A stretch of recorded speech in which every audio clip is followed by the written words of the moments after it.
Holy hell, Ivan. Remember what you did. I did. All right, good. Go for it. Okay. All right. Let's start the bracha. Baruch atah Adonai Eloheinu melech haolam asher notah lefanecha. Amen. Amen. Right. Okay, so basically, all the stuff that we were talking about going into the feasts, when we were discussing Shavuot, when we were discussing Sukkot, when we were discussing, there was always this overriding sort of theme running behind us that we were talking about covenants, right? Yeah. Basically, the central meaning of the menorah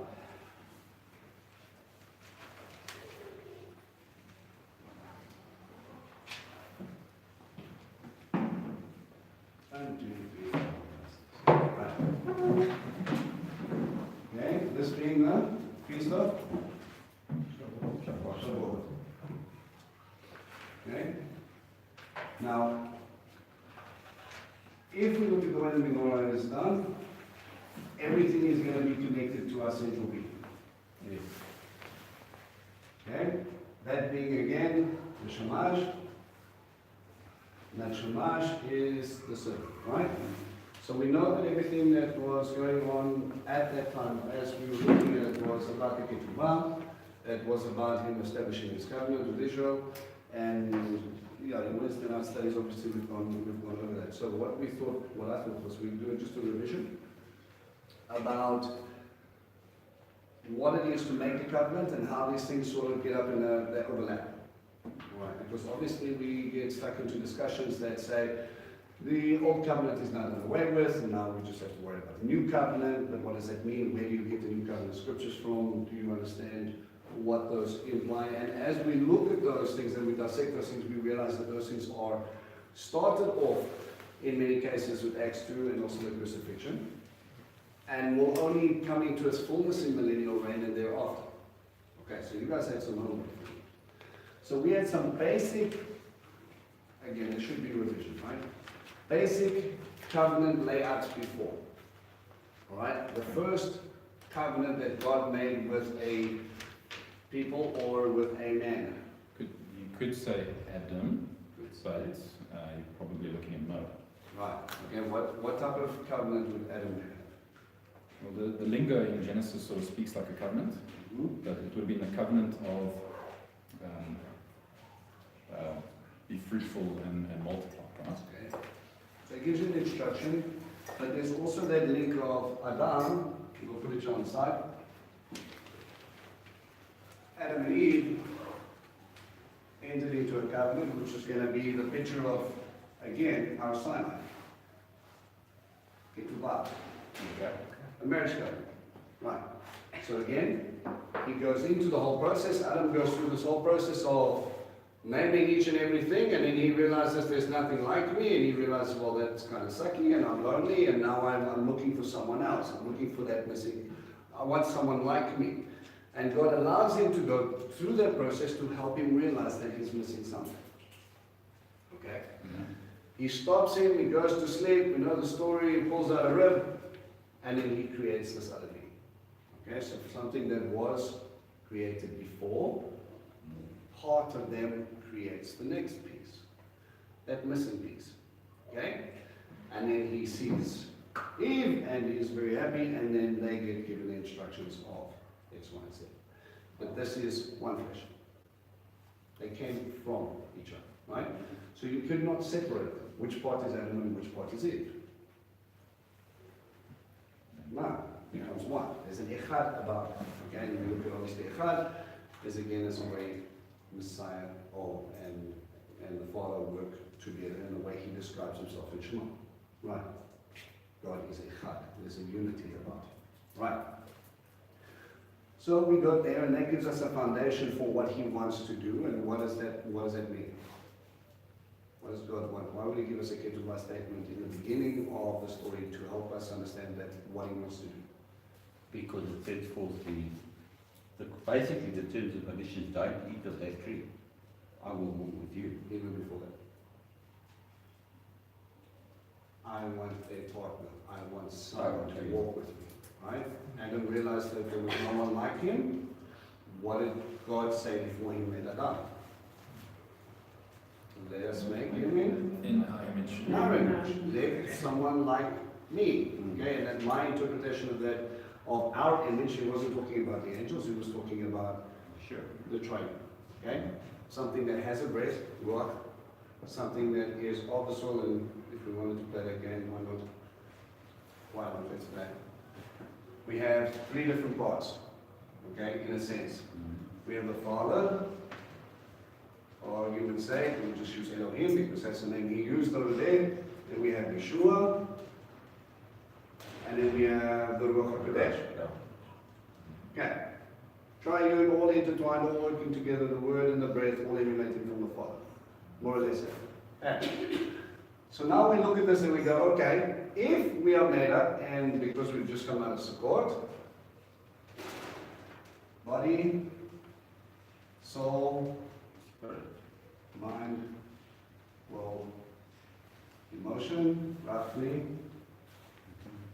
and spirit, we could almost make an illusion, and again, I'm no way trying to surmise anything, this is just another angle that you might not have heard. Which one came in body, in flesh? Yeshua, it's the part I could touch. Touch me, look, I bled. Which one is part of the Ruach? Spirit. So, Elohim would be interesting. I'm not saying this is 100% accurate because you could probably argue this 13 ways. But it is an interesting illusion to the fact that he thought about you, he chose to create you and it made it happen. And he always wanted to go according to his will. Right. So this is not about me, this is about him. Okay? So it's a kind of an interesting illustration that we get played out here. Just say on that, the soul, there's something within our soul, even if you don't know God, that we're drawn, we're looking to find. Well, yeah, it's part of that. Listen, It's just something inside the soul that's looking for God. right. So it's sort of ingrained in it. And again, we can argue, I don't want to argue that this is just another small illustration. On the one hand, on the other hand, on the other hand, on the other hand, because literally you could say, well, Elohim could be all encompassing in all three parts of those things, maybe it's not at the same time. Okay, but I'm not going to do it. Right, so we've got Adam and Eve. Then, next covenant we mentioned, No. Noah. Okay. Noah, scripture reference. Genesis 6. Genesis. 6. Are you guys sure? Are you happy? Genesis 6, Genesis 14, Genesis 6. And here, this is active Bible study, if you don't have it written down. And you have Genesis 6, and that gives you a covenant between who and what? It's a covenant between God and the nations. Everyone. God in creation. God in creation. Right. So we see that this thing has parties involved, right? So we have this between God, all of this is between God and creation. Oh, you're dying. And because he's making a covenant with his creation, he's generally how covenants work is there's always a sign or a symbol to make sure that this is going to be good. What is the symbol he gave creation that he wasn't going to destroy it again? Rainbow. Right, so we have a nice little symbol in it called rainbow. Somebody in Elijah. Yeah, well, remember, with everything else, Satan takes hold of something that's pure and then he tries to distort it so that eventually we don't. In our day and age, rainbows don't mean Noah's covenant anymore. It's far from it. Okay. So he's going to try and do those things. Yes, it's now. It's not fun. Yeah, they're confused. They're confused. Okay. Many of us brethren are all over the place. Okay. So we got Noah. All right. Next covenant. Abraham. Father Abraham. You know that. Right.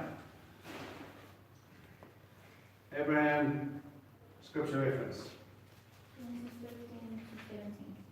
Well, it's also a little bit before Genesis Oh, 15. Genesis 12. So it's Genesis 12, goes to 15, and again in 17.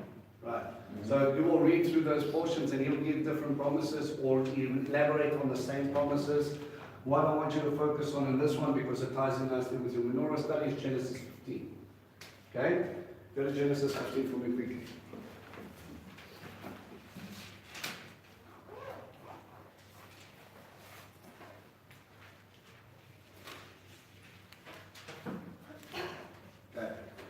Sometime later, the word of Adonai came to Abraham in a vision. Don't be afraid, Abraham. I'm your protector. Your reward will be very great. Abraham replied, Adonai God, what good will you give be to me if I continue childless? And Eliezer from Damascus inherits my possessions. Eliezer is chief steward, right? You haven't given me a child, Abraham continues. So someone born in my house will be so someone born in my house will be my heir. Abraham continues, so someone born in my house will be my heir. But the word of Adonai came to him, this man will not be your heir. No, your heir will be a child from your own body. Then he brought him outside and said, look up at the sky and count the stars, and if you count them, your descendants will be that many. He believed in Adonai and he credited to him his righteousness. Okay. He believed and it was accredited to him as righteousness. Right? Faith will always lead to righteousness. You believe what God has told you. You believe in the crucifixion you haven't seen.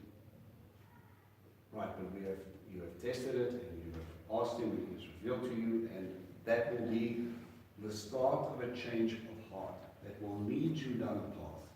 Yeah, because it's a discussion for another day, but I don't agree on understanding. Well, you can't not agree. That's what the Bible says. It's not just faith and righteousness. Really? You can have faith to become righteous, but there's still another act involved. It's an act of obedience. To want Absolutely. to love, to obey. No, it's not one to love to obey just yet. I hear what you're saying. Listen to what Aaron meant.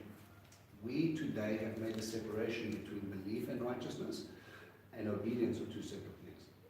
To give tzedekah, when you guys came down the stairs yesterday, you heard tzedekah, tzedekah.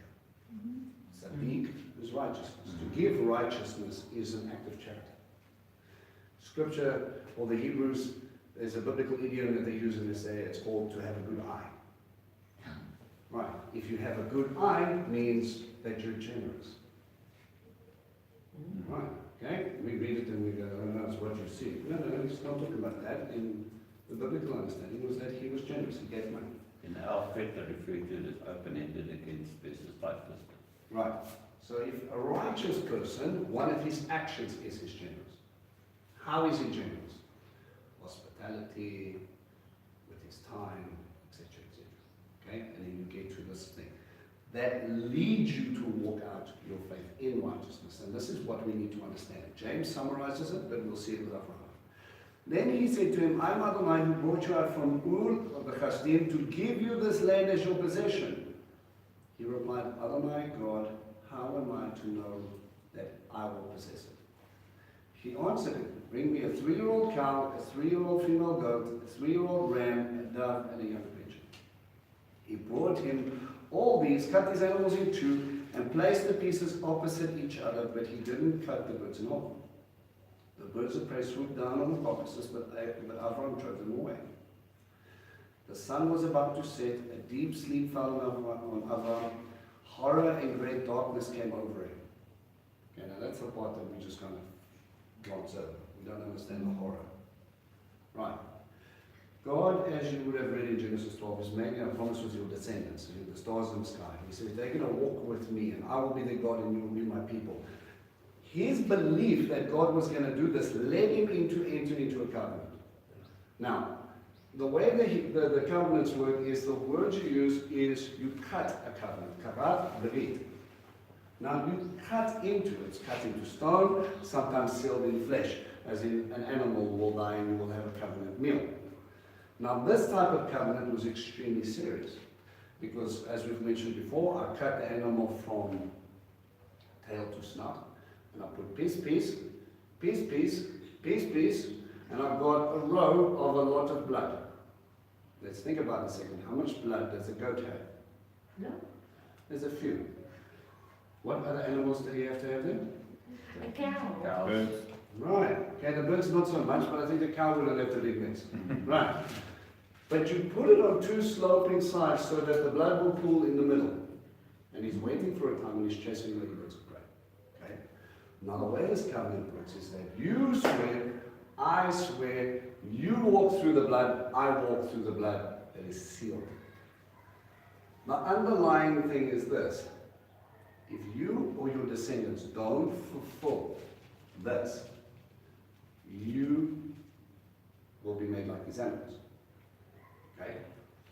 Now, we start to understand. You are going into a covenant with a perfect God. And you, as a man, are representing you and your descendants.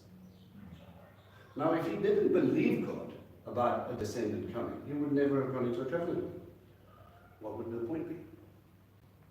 So there's an obedience act in it. He trusted him enough that he was going to do those things. His faith was walked out. Let me put it to you this way. You believe Messiah is coming to get you, right? Are you prepared for it? If you're not prepared, then you don't believe he's coming. If you're more about your business than his business, then you don't really believe he's coming. Because you're not prepared. If you believe it's going to rain, you take an umbrella. If you believe you're going to be accountable to God, you prepare as if you are going to be. Because you're going to be. Right. So we have this moment where Abraham starts to have a little bit of a panic attack. Okay? For a few moments. It says, deep sleep fell on Abraham, horror and great darkness came over him. Adonai said to Abraham, know this for certain. Your descendants will be foreigners in a land that is not theirs. They will be slaves and held in oppression for 400 years. Let me just pause there and try and keep my place. Go back to Noah. What are we talking about? Awesome. The redemptive act is going to be here. Pesach. I never read. Bread. Yeah. The first fruits. Shavuot. All led up to the giving of Torah and going into a covenant as a people. He's already promising it here. Yeah, this sentence is a wow factor because those people aren't even born yet. God already knew that they're going to do something to cause themselves to be in bondage for 400 years. Which is going to lead God to the redemptive act because he already promised Abraham. The idea that Sinai was just, well, you're Israel and let's go, has got nothing to do with the fact of the foundations of how these guys got there and to what end they were being brought out was already started to be stipulated here in Genesis 15. Okay? Are you guys seeing that? Yes. Children? Oh, that's it. I'm not really paying attention, I'm convinced, but I'm awake. Okay. But I will also judge that nation, the one that makes them slaves. Afterwards, they will leave with many possessions. Already, he's already talking about the plundering. As for you, you will join your ancestors in peace and be buried at a good old age. Only in the 4th generation will your descendants come back here, because only then will the Emorim be ripe for punishment. The Amorites. And remember at the time of Joshua, the Amorites were the people in the land. The Canaanites actually became subservient to them. The Philistines were not strong enough to get rid of them. They were the first coalition that came up against Joshua. So God gives the Amorites 400 years to prove themselves. Patience, grace. And he allows them 400 years for a people who don't even believe he exists. Sure. Yeah. Now, preaching to the choir, when people don't see what you see after 5 minutes, then we want to lynch them. And God smiles at you and he says, I waited for you. For me, he waited 25 years before I even knew he existed. So you've been saved for 10 years. Good job. But Abba, why don't they see? Did you? No. Sit down. Okay. It's not me. Abba is busy doing what he needs to do. God is busy doing what he needs to do. But we need to be open to what he's doing and be sensitive to those things. Because the agenda has already been laid out. Okay? After the sun had set, and there was thick darkness, a smoking fire pot and a flaming torch appeared. We've got 2 indications of light here. Do you guys have any other translation there? Yes. Smoking oven and a burning torch. Okay. Which passed between these animal parts. That day Adonai made a covenant with Abraham. I have given this land to your descendants from the valley of Egypt to the great river, the Euphrates River, the territory of the Kenani, the Kenazi, the Kedomi, the Hitti, the Perizi, the Rephaim, the Emohi, the Kenani, the Girgashi, and the Yebusi. I'm giving you all this land. I'm setting you up there. And he says he made a covenant with Abraham, but funny enough, Abraham never walked through any blood. You have entered into a binding contract, but you didn't sign any documents. Fair, unfair. No. Well, genuinely, but there's something hidden in the details here that's going to give us an illusion to what this is all about. The second. Two lights go through. When your descendants break this covenant, and God knows they will, who's going to pay the price? You will. God himself will pay the price. Yes. Right, because it was only God who went through. Mm. Abraham never went through. So he already makes the indication that he is going to redeem them from this punishment which is going to happen. So redemptive plan from Pesach all the way through to the point of getting them into millennial and thereafter forever has already been laid out in Genesis 15. Yes. I know it's crazy, right? How he's going to do that is he's going to take them through the processes so that we understand. Okay. So he's setting this up. This whole entire redemption is laid out in the covenant of Abraham. So when Yeshua takes the beating, he takes the brunt, he takes it all. He knew then already that this is what would happen. Why? Because his descendants are going to muck up and I'm going to have to get them home. I'm going to have to get them back in. And then when someone tells you there's no grace, that's all sentence. Yeah, there's 400 years waiting for people to wake up is all over grace. All right. What is the sign for Abraham's covenant? Circumcision. Right, circumcision. What they call a Brit Milah. Okay? So, how do I know that he's going to have, I'm going to make a covenant with you and your descendants through your seed. So God, very plain and real, says, okay, we get to snip the part that he's going to give you this idea, so don't think that it's going to come from anywhere else. Okay? And yeah. And at 99 years old, he thinks it's a fantastic idea that his whole household has to get done, and 318 or such men all line up, and then they go, no, don't worry. I've done this before. No, and he goes and he enters into that sign. And again, this is an idea of how joyful or how much he wants this covenant. There is a point where he thinks, for me and my descendants, a little bit of blood, and you receive a tract of land, but you don't only get the land, you get God in the land. The real God, the one who created everything. A little bit of this covenant. For a time. For an eternity with him. I'm looking at the long shot. I'm looking at the bigger picture. Can I just ask a question? Because I got asked once, okay, so God only values men because he did the circumcision with the babe. Now, how as a woman do you explain that? Because I know that God also values us. There's a lovely, lovely portion. When you look at Abraham, Abraham is not just picked, Sarah has picked. Yeah. Right. But what was Sarah's problem? She was childless. She was barren. Was it Abraham's problem? No. No, because we know that he married Ishmael. So Abraham, even in his old age, he was okay. But Sarah was close. For God to create Israel, he needed to miraculously open up her womb so that she could bring forth Isaac. Yitzhak gets Rebecca, Also barren. He prays with her. If you did this for mommy, he will do this for you. And God opens up the womb. If it was just about fail, why would he listen to her?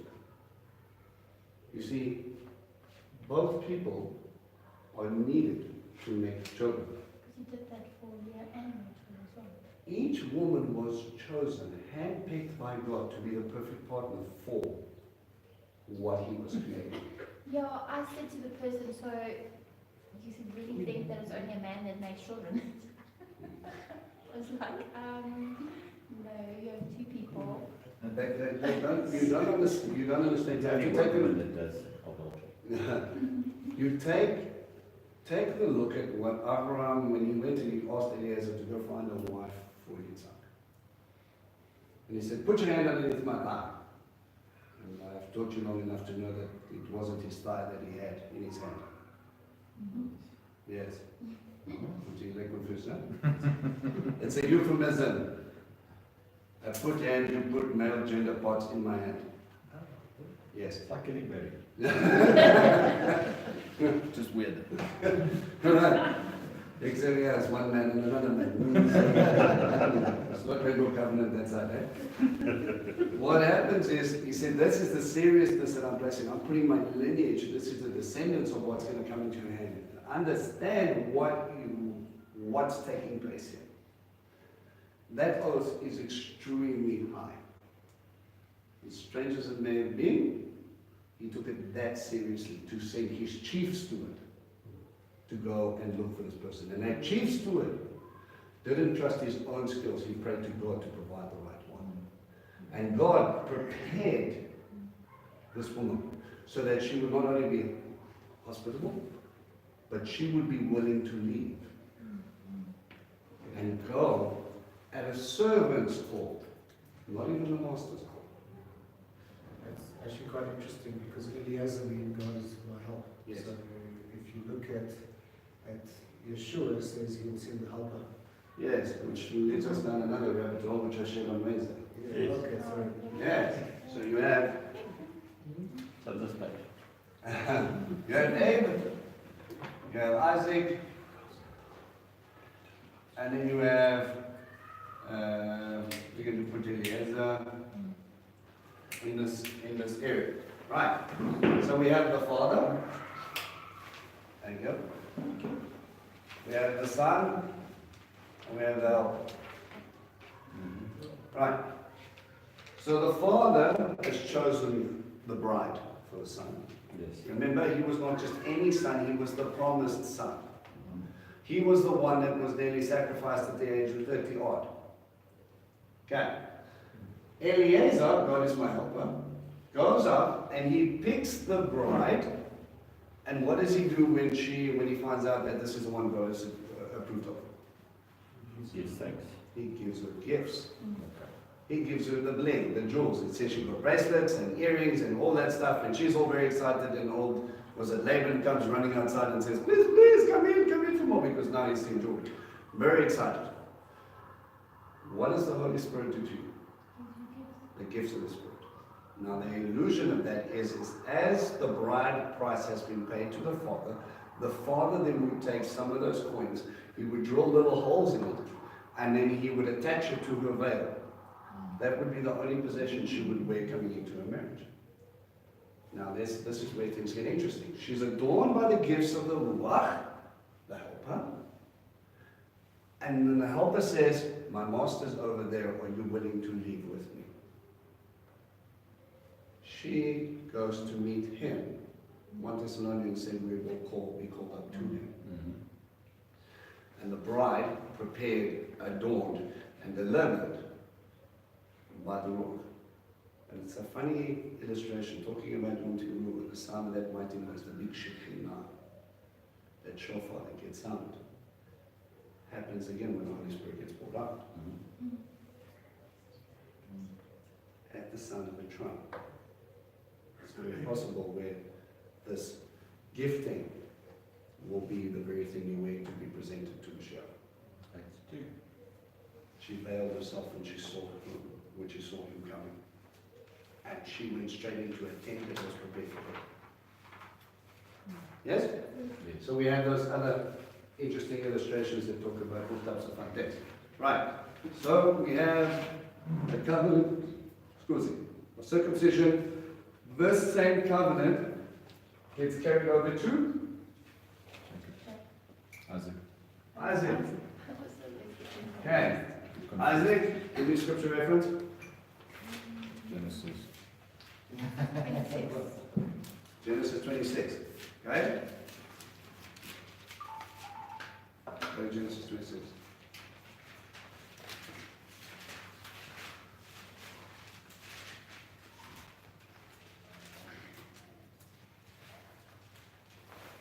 Let's see. See if you can spot the verse for me.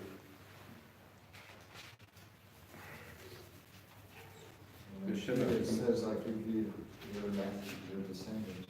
23, I think. Tell me a story then. Is it just about land?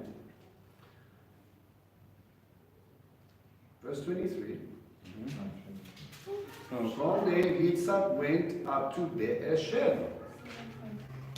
The 7 O's or the 7? wells. Yeah, the 7 wells, right?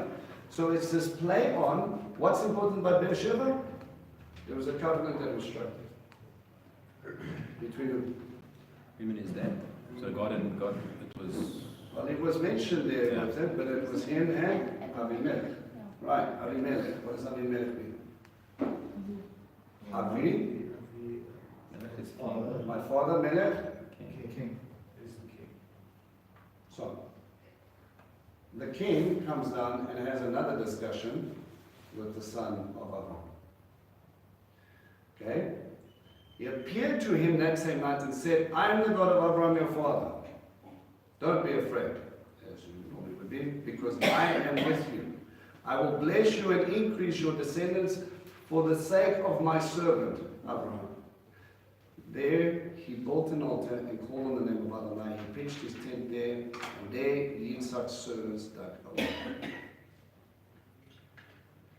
God meets this guy in the region of Beersheba, and he says, I'm the God of your father. I'm going to be with you. Now understand what that must have been to Yitzhak. He saw his father go through this thing, to the point that he was willing to sacrifice him, and how much trust he had, and how many times God had saved him, looked after him, provided for him, protected his mother. All these things happening. And then God comes down and he says, I'm going to make a covenant with you. And he sort of carries on. We're going to talk about descendants and we're going to talk about land. Does that sound familiar? Right. So he sits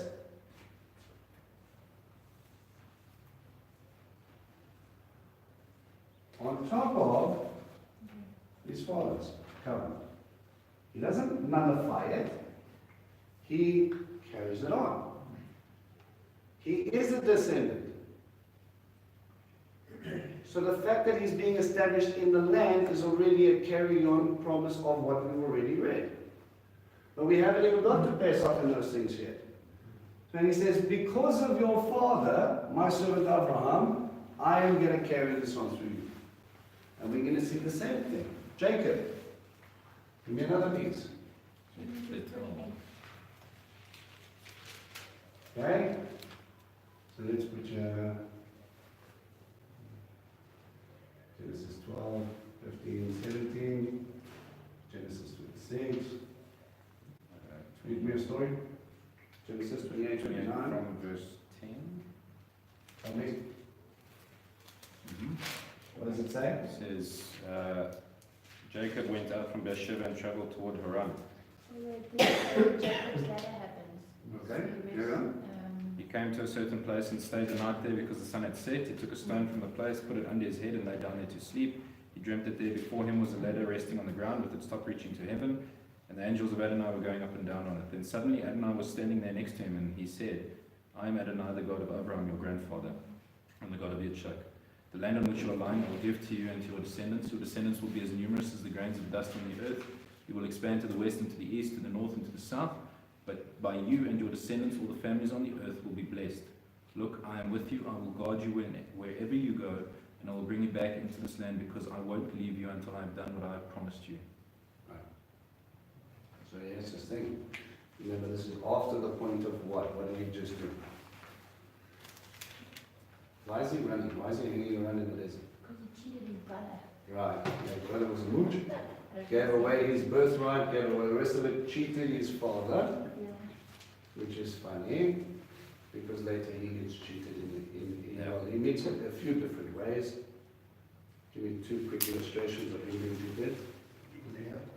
Yeah. Surprise! Wasn't that one?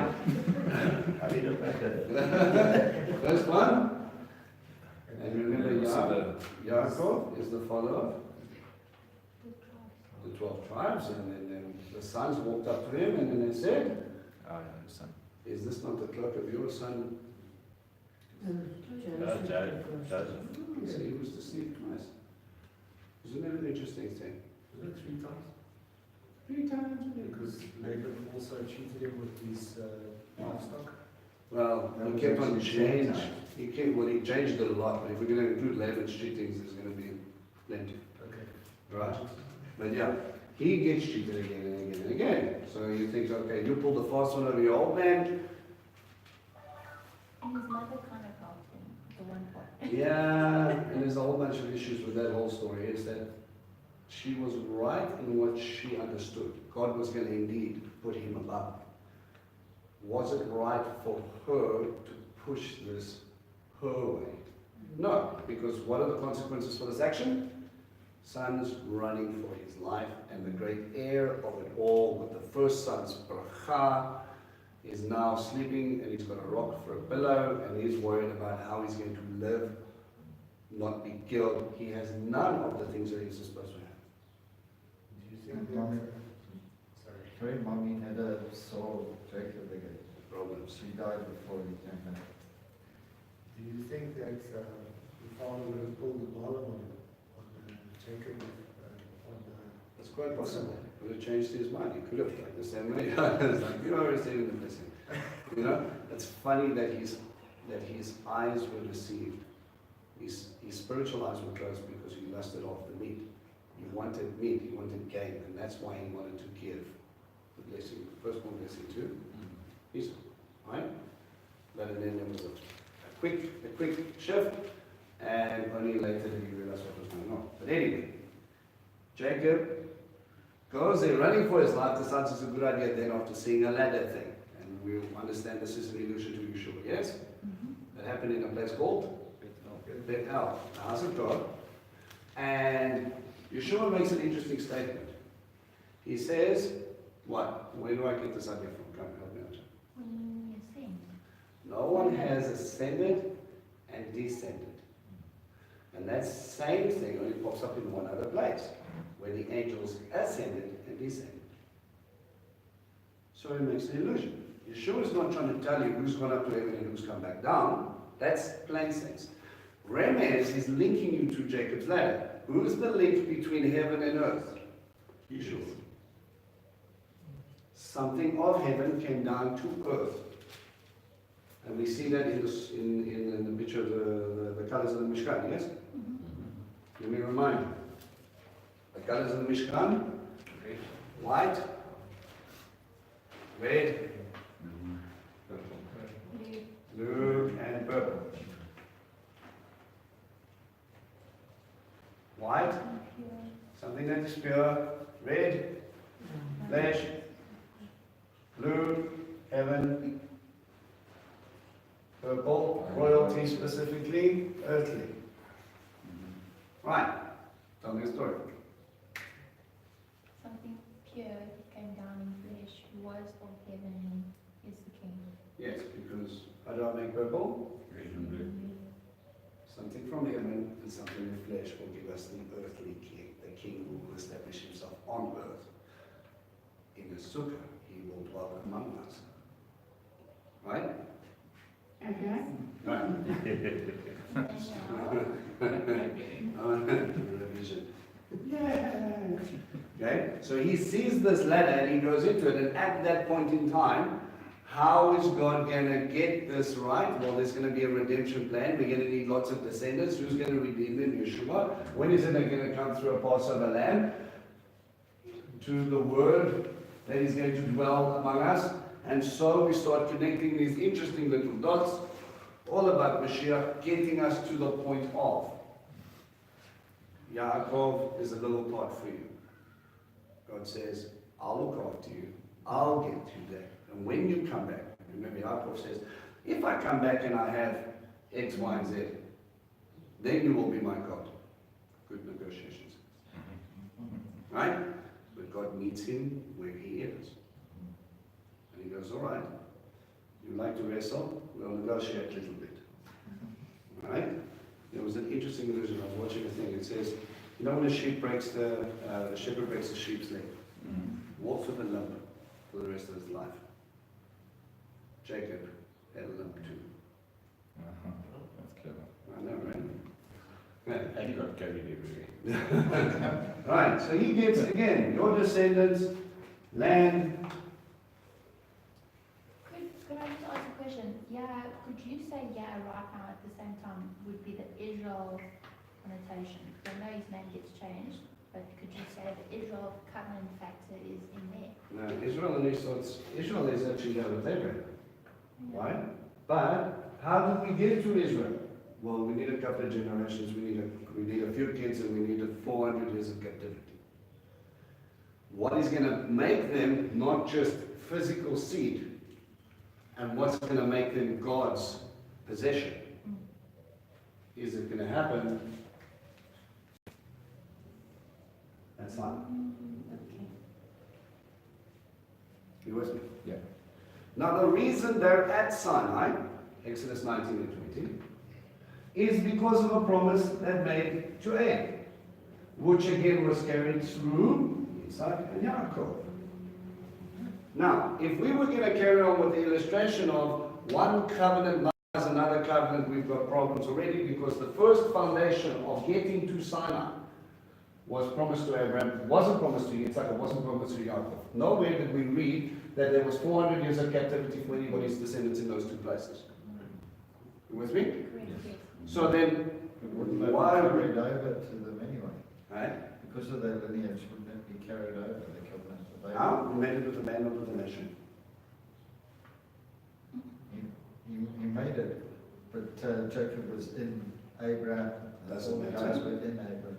You have a contract. I come to your daughter and make another contract. Does that nullify your contract? But that's what we tell them everybody does. This new one is an established one, because again, when we get to the new covenant, he's still making it with the same group of people. Judah and Israel. We want to teach people that it says nations, but nowhere does it say nations. No Goyim are included in that covenant unless you're part of Israel. And to be part of Israel, you need to understand Sinai. You can't get away from the fact. If you're grafted into a nation, that doesn't mean you're a new nation with your own rules. That means when you move to Israel, you're going to be under Israeli rule. Simple. Okay? This establishment is going to lead us to Sinai, and then we get the Decalogue, the 10 words. Okay? Now, what is the sign we have for this covenant? The Ten Commandments, essentially. Exodus 19, 20, and it goes all the way up to 32, and so Torah gets given. Okay? Shabbat is your sign. Shabbat is your symbol. Says all over Scripture, this will be a sign between you and me. Yes? Yes. Foreign verse? No, not entirely. If you keep my Sabbaths, if you hold fast to my covenant, Isaiah 56, I will bring you up to my holy mountain. But hang on a second. He said that to the Gentiles who keep my Shabbatot and keep my covenant. These are the Ruths. These are the Rahabs.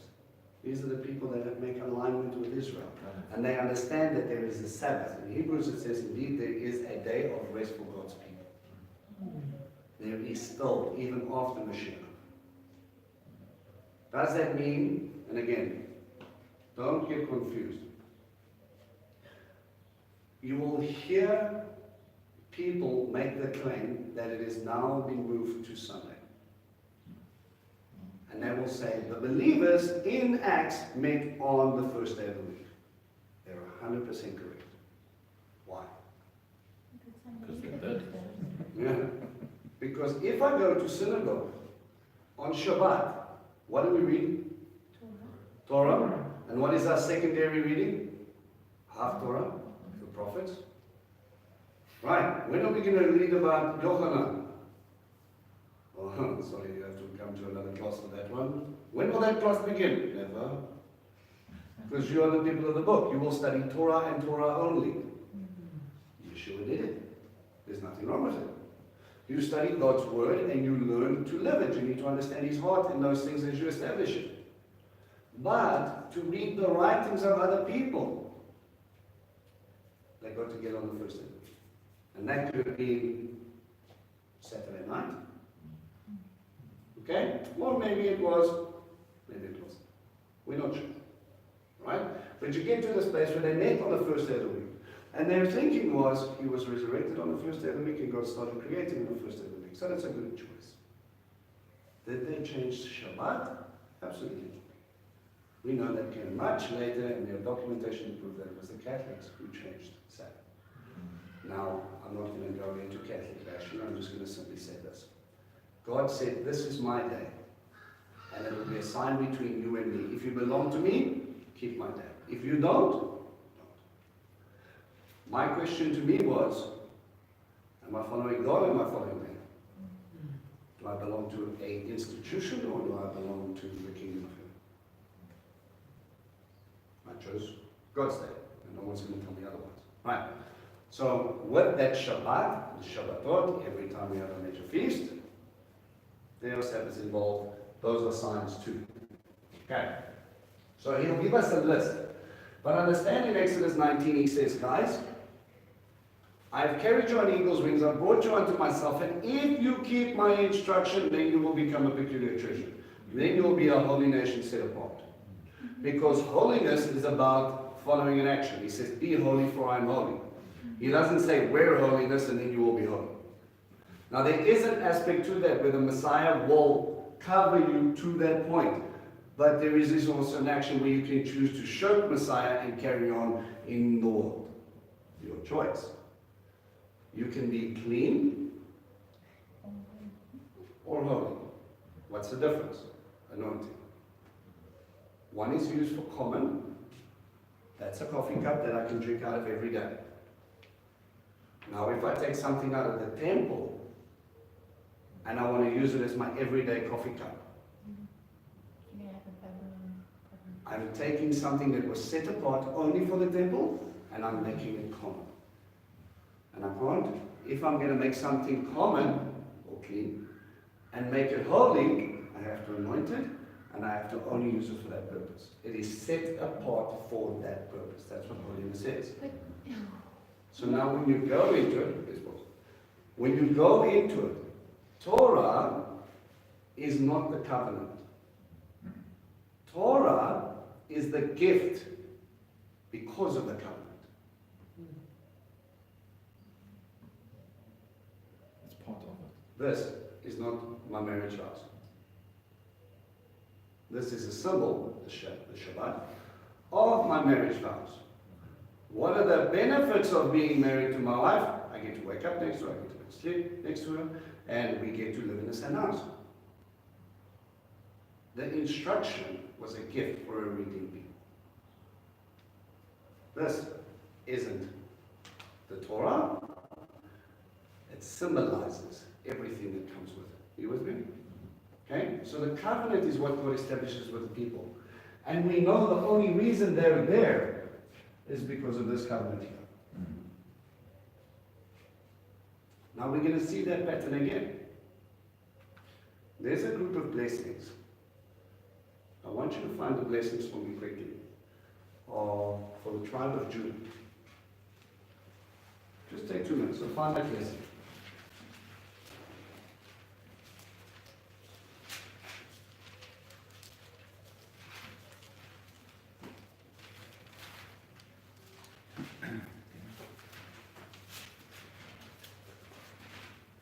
Genesis 49. Yeah, read that thing for me. Genesis Sounds right. 49 verse 8. Judah, your brothers will acknowledge you, your hand will be on the neck of your enemies, your father's sons will bow down before you. Judah is a lion's cub. My son, you stand over the prey. He crouches down and stretches like a lion, like a lioness who dares to provoke him. The scepter will not pass from Judah, nor the ruler's staff from between his legs, until he comes to whom obedience belongs, or until Shiloh comes. And it is he whom the peoples will obey, tying his donkey to the vine, his donkey's colt to the choice grapevine. He washes his clothes in wine, his robes in the blood of grapes. His eyes will be darker than wine, his teeth whiter than milk. Right. The scepter will not pass. I'm just going to take one piece. There's enough there to discuss for an hour. And many times with Revelations about describes Yeshua coming, all those interesting things. But when you look at the scepter will never pass. Royalty in Israel has not even been established at the time Judah was giving this blessing. Right, but yet we see another man entering into a personal covenant with God between his household within Israel. And we see the fullness of that happen because of that blessing. We see David's covenant with God, which will again be the line of Mashiach. Just move it slightly. Yeah, that's better. And we see David's covenant being played out, and Messiah's filling of that covenant is ruling and reigning forever because of our promises in Genesis 49.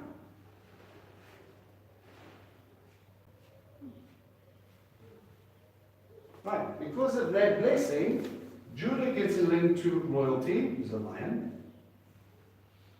and they get a staff, a scepter, a ruler's staff that will carry on forever. How will we understand that? I give you David.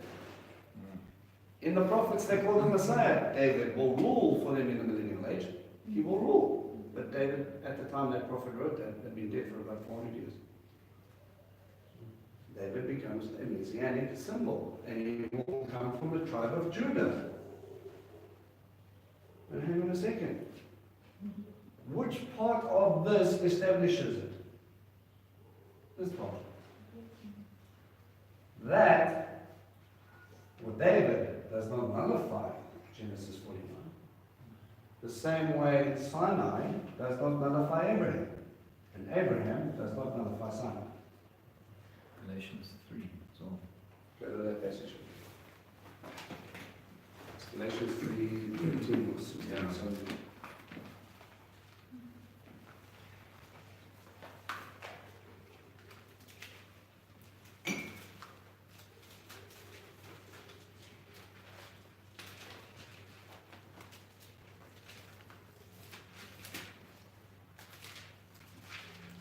If someone beats me, please.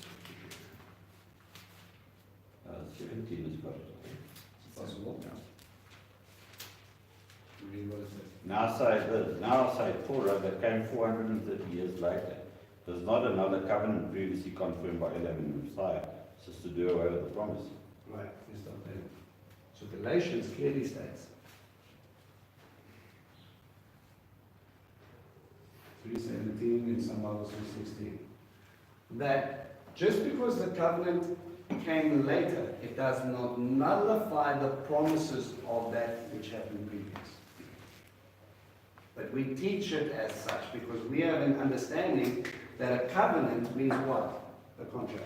And our contract, if we write out a new contract, nullifies the old one. Or, let's talk about that word fulfill that everybody likes to talk about. Let's fulfill the contract. Now I dry cleaning. I give you my shirt, I get a ticket. When I come back, I give you money, I get clean shirt. Do I owe him anything? Does he owe me anything? No. The contract has been fulfilled.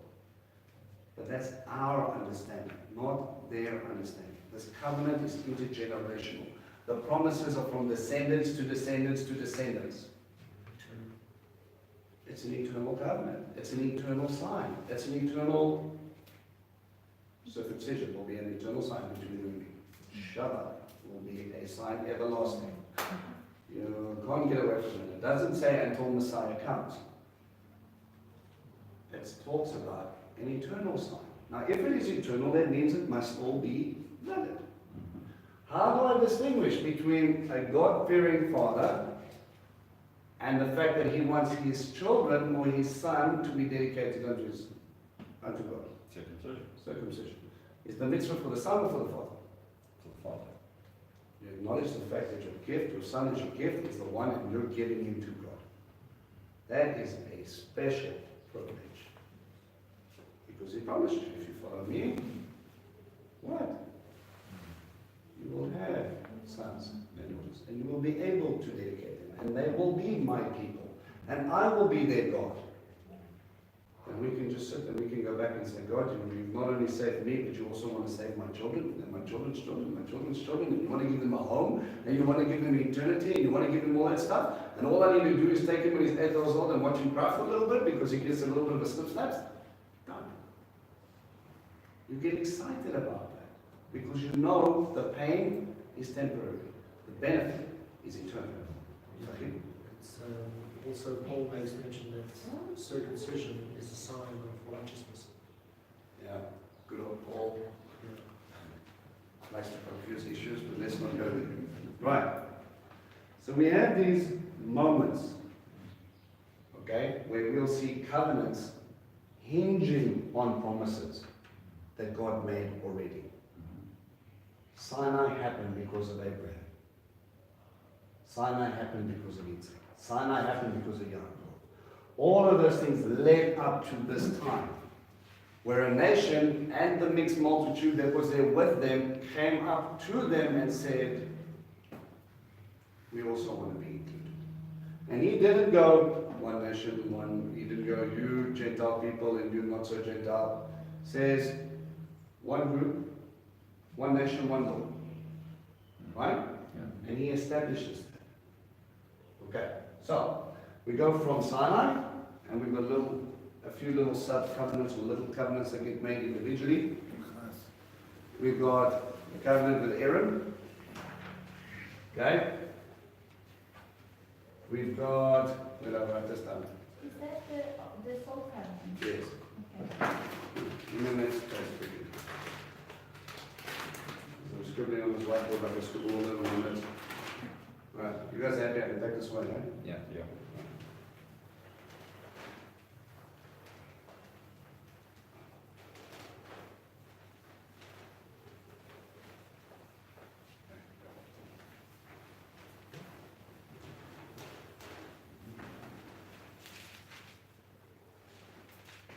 Right.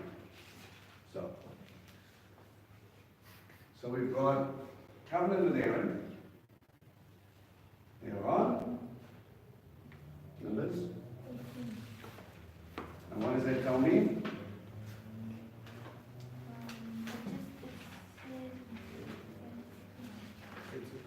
Therefore, I believe from it tells them that there will be a priesthood. Just trying to find the verse. Sorry. Numbers 18 and 19, yeah? Yeah. 18 verse 19. As well.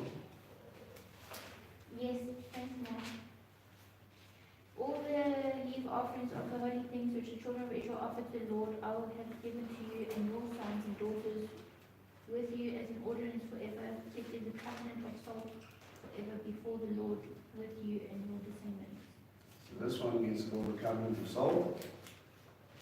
And who's it between? The Priesthood.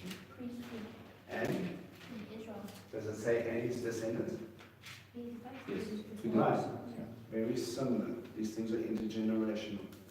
If you do your part, then I will do mine. And we understand that the covenant of salt represented what? Loyalty. Loyalty, right?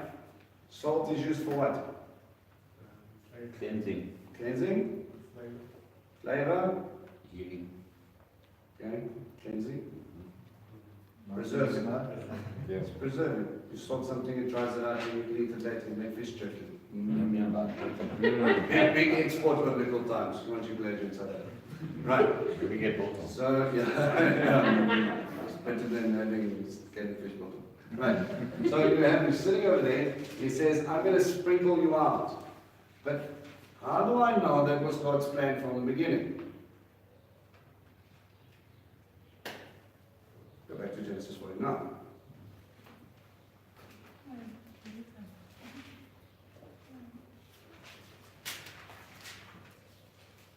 Sorry, I don't find salt. Where does it mention salt in 18? 19? 18 verse 19. There you go. Referring to the Levi blessing, Yes, tell me what it says. Simeon and Levi. Simeon and Levi are brothers, instruments of cruelty, are in their dwelling place. Let not my soul enter their council, let not my honor be united to their assembly. For in their anger they slew a man, and in their self-will they hamstrung an ox.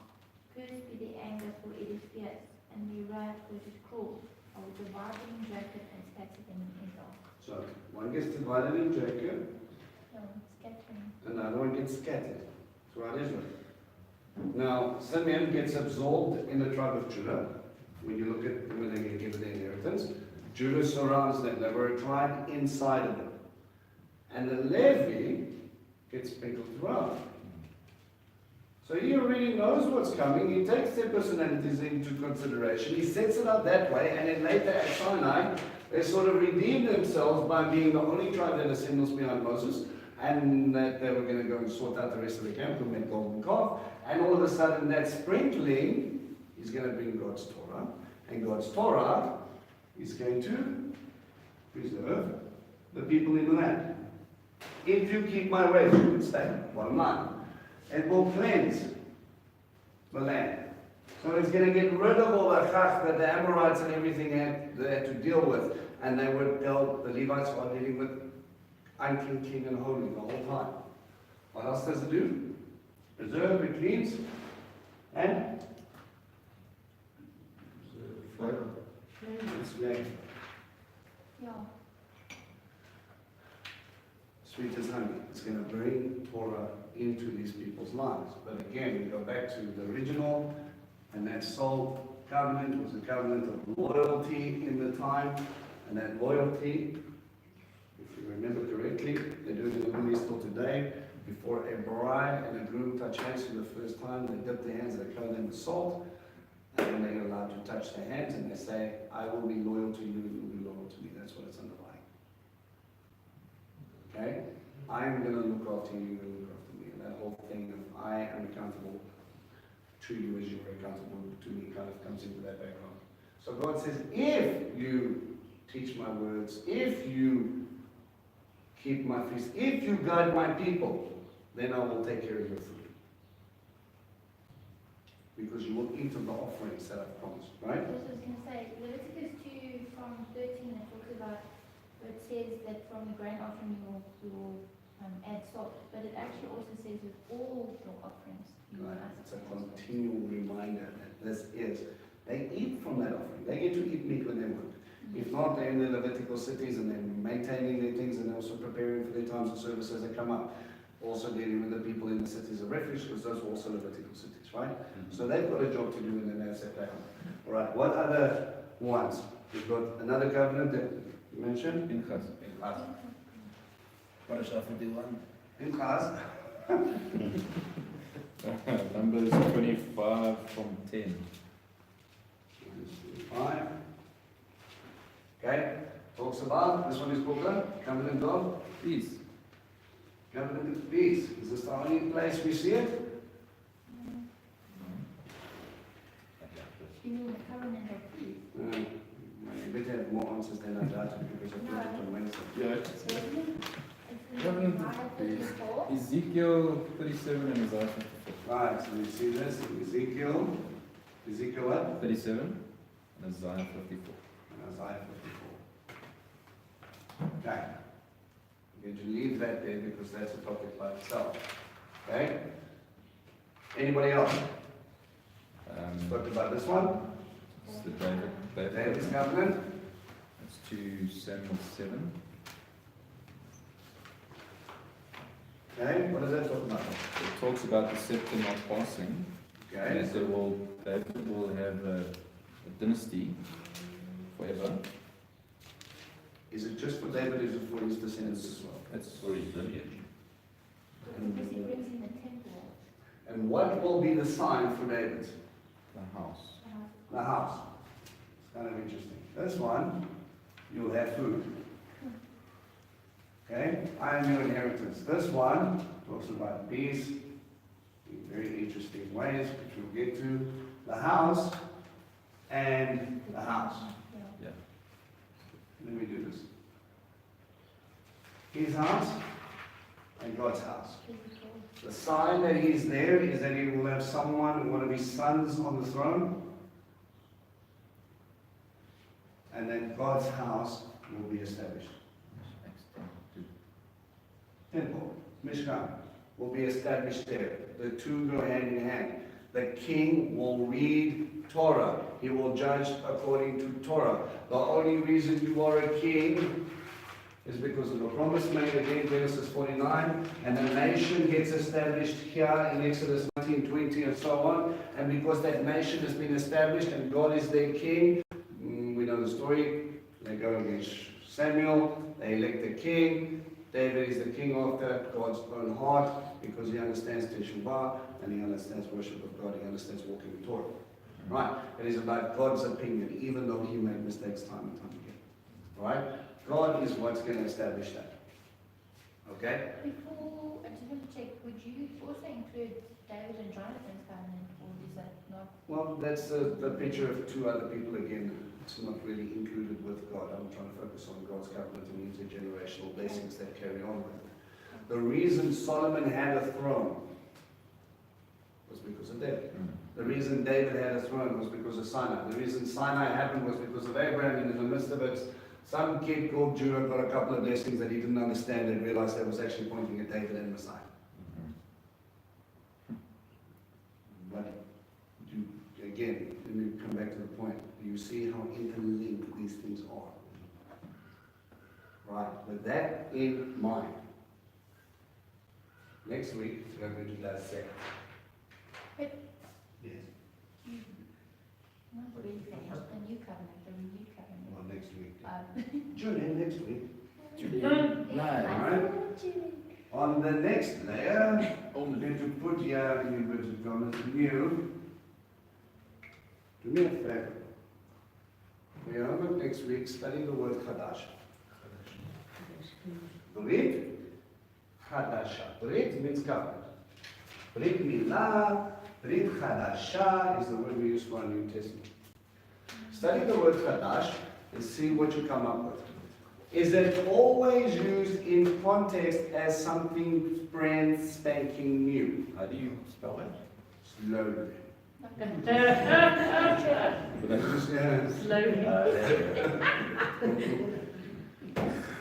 S-L... CHA. If you're going to break it down into English, it's sort of like Chadash. Yeah. Chadash. Sometimes they will put a KH to make sure you make the noise. Yeah. Okay, it's not a Chadash, it's Chadash. Alright, so the Brit Chadasha, Brit is female, that's why we have the A at the end. So Brit Chadasha, look at context of when this is used in scripture and tell me then whether it is only something brand new or not. That'll give you a rabbit trail to run down with and give you some context. Then do me a favor of looking at the Paleo-Hebrew of what the Brit actually is. Okay? That'll also take you back down a rabbit hole. And then, when we put these interesting things together, we're going to look at this. Please refresh your memory about what we're discussing, including Galatians 3 and the promises of all as we get into, to look at where do we get our new covenant scriptures from? Do you want it? Jeremiah 31 and Ezekiel. 36, It also isn't basic. Hebrews 8. Hebrews 8 is a remnant to those two. But it mentions one or two Yeah. different things. As you go into it, you're going to get focused on this. If you want to, we can include Hebrews 8 there. I'm going to be focusing on this. Look at it and see to whom it is given. Is it intergenerational? What is the sign? Okay? And what is it that he's going to establish through it? And then when we're done with that, I will take you straight into the covenant of peace, and then we will discuss layer upon layer again. So, I just want to know in correlation of Sinai, Yes. does the priestly covenant and Phinehas do not come on top of the building blocks yet, They do, but but only more later rather. well, no, they do, because Sinai happens, this is Exodus, and then Numbers and all those interesting things happen while they're in the wandering. This new one comes with, starting with crucifixion, really gets established with Acts 2, and then gets fully established in Revelation 3, okay? So you can actually put Aaron and Pinchas, and then David, and then the new covenant on top of it, like we found Abraham, Isaac, and Jacob, okay? They're all interlinked. All promises of things come before, and those things are the reason those things are happening because God's got an agenda. Alright, all happy? Yes. So, Chadashah, or look at Chadash, look at the paleo of wheat.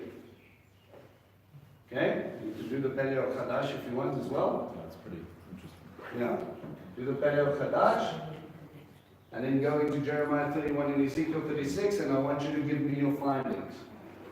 What is the covenant established? What are the stipulations and who's it with?